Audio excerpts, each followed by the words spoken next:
Bro நிப்பாட்டுங்க, ஓரமா வாங்க. என்ன தம்பி? அதோ பாருங்க போலீஸ். ஆமா தேங்க்ஸ் தம்பி. பிடிச்சா 1000 ரூபா. ஐயோ இப்போ என்ன பண்றது? நம்மகிட்ட வாடகை ஹெல்மெட் இருக்கு. வாடகைக்கா? வாடகை 100 ரூபா தான். 100 ரூபாயா? என்ன யோசிக்கிறீங்க? 100 ரூபாயா 1000 ரூபாயா? சரி கொடுங்க. 500 ரூபா கொடுங்க. வாடகை 100 ரூபா தானே சொன்னீங்க? ஹெல்மெட்டை கொண்டு போயிட்டீங்கன்னா போலீஸை தாண்டோன்னு எங்காலி இருப்பாரு. ஹெல்மெட்டை கொடுத்துட்டு 400 ரூபா வாங்கிடுங்க. யோ ட்ரெஸ்ஸுக்கு வாடகை எங்கயா? தாரையா, இன்னைக்கு ஒரு நாள் பொறுத்துக்கோ. எத்தனை நாள்யா பொறுக்குது? இன்னைக்கு ஒரு நாள் பொறுத்துக்கோ, தாரம் போ.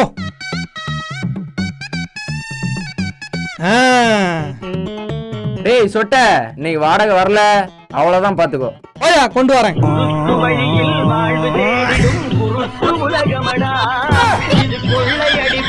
வல்லமை காட்டும் திருட்டு உலகமடா, தம்பி தெரிந்து நடந்து கொள்ளடா.